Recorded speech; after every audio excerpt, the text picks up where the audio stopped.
လိုင်းမောင်မှာရွှေရီကားတွေကိုဂျင်းထက်ပြီးရောင်းနေတယ်ဆိုပြီးနာမည်ကြီးနေတဲ့ဒုံလုံးလေးအကြောင်းပြောပြမယ်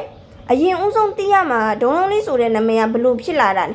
ဒုံရွှေရီစရောင်းရင်းနဲ့မှသူ့ဝယ်သူတွေကချစ်စနိုးနဲ့ဒုံလုံးလေးဆိုပြီးခေါ်ရင်းနဲ့မှဒီနာမည်ကဖြစ်လာတာနော်အခုလိုင်းမောင်မှာပြောကြတယ်သူ့စီရရွှေဝယ်ပြီးတခြားဆိုင်မှာပြန်တော့ရောက်ရင်မတရားရှုံးနေတို့တခြားဆိုင်တွေကမဝယ်ကြဘူးလို့ဒုံရွှေဆိုတာကလေဘယ်ရပဲဝယ်သူ့ဆိုင်သူပြန်ရောက်မှပို့အဆင်ပြေတဲ့အမျိုးနော်ဒုံရွှေဝယ်ပြီး15ပဲ16ပဲမျိုးလိုချင်နေလို့တော့မရဘူးကောင်းလည်းဂျင်းထက်ရောင်းနေလို့အစုပ်တွေရောင်းနေဆိုပြီးပြောကြတယ်ဒါကိုလည်းနည်းနည်းလောက်ပြောပြမယ်သူကားတွေရောင်းတဲ့အချိန်မှာတခါတည်းပြောရောင်းနေကားဝယ်ဘူးလာကြည့်တဲ့အချိန်ကျရင်ကားကြောင့်တက်ကျွမ်းနားလဲသူကိုခေါ်ပြီးလာကြည့်ကြပါဆိုပြီးသူပြောရောင်းနေဒီကားကိုဝယ်မယ်ဆိုပြီးစရန်ချပြီးကမှအကြောင်းအမျိုးမျိုးကြောင့်မဝယ်ဖြစ်ခဲ့ရင်လည်းစရန်လုံးဝမရှုံးဘူးအပြည့်ပြန်အမ်းပေးတယ်ဒီလိုမျိုးယူမယ်လို့ပြောပြီးစရန်ချပြီးကမှမယူဖြစ်ရင်စရန်အပြည့်ပြန်အမ်းပေးတယ်ဆိုတဲ့ကိစ္စကကားလောကမှာမရှိတလောက်ကိုရှားတယ်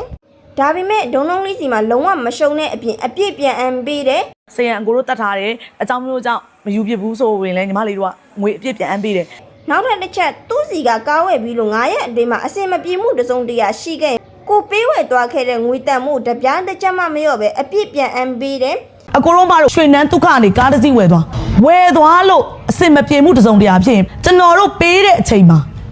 လက်ရောက်ပေးတဲ့ပုံစံတိုင်းဖြစ်တယ်ဆိုပတ်စံတပြားမှမလျော့9ရက်အတွင်းကိုကျွန်တော်တို့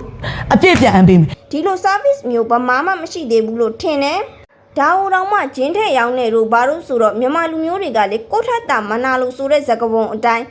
ကိုထက်သူတစ်ပါးတသွားမှအရန်ကြောက်ကြတယ်သူများအောင်မြင်တယ်လို့ငါလည်းသူ့လိုအောင်မြင်အောင်ကြီးဝအောင်စူးစမ်းမယ်လုပ်မယ်ဆိုတဲ့အသွေးမရှိဘူးသူများအောင်မြင်ပြီးကြီးဝပြီဆိုမနာလို့ဖြစ်ကြတယ်ဆွဲချကြတယ်အခုလေဒုံလုံးလေးဝေဖန်တဲ့လူအများစုကိုကြည့်လိုက်ရင်ကားလောကကလူအများစုပဲသူပါပဲရောင်းကောင်းတယ်ဆိုတာကသူများတွေမပေးနိုင်တဲ့ service မျိုးသူပေးတယ်သူတို့ကဟိုလိုဒီလိုဖြစ်နေအကိုရတယ်ညီမတို့စီမှာကျွန်တော်တို့စီမှာဝယ်မမဟုတ်ဘူးကျမတို့စီမှာဝယ်မမဟုတ်အကိုတက်မောင်စိတ်တိုင်းသားကြည့်တက်မောင်ကားတော့ပေးစတန်မိုင်ဖြစ်နေရမယ်ကားတော့အဲ့လိုသူများမပေးနိုင်တဲ့ service မျိုးပေးတဲ့အတွက်လေလူတွေရဲ့ယုံကြည်မှုကိုပိုရတယ်လူတွေရဲ့ယုံကြည်မှုပိုရတဲ့အတွက်လေသူများတွေထက်တာပို့ပြီးတော့မှသူရောင်းအားတွေကောင်းတယ်နော်သူ့လိုမျိုးကားမှမဟုတ်ဘူးဘာပဲရောင်းအားကောင်းချင်သူများမပေးနိုင်တဲ့ service မျိုးကိုကပေးပါ customer တွေရဲ့ယုံကြည်မှုအခိုင်အမာရအောင်လုပ်ပါဒါဆိုရင်ကိုလည်းသူ့လိုမျိုးဘာပဲရောင်းအားကောင်းလာပါလိမ့်မယ်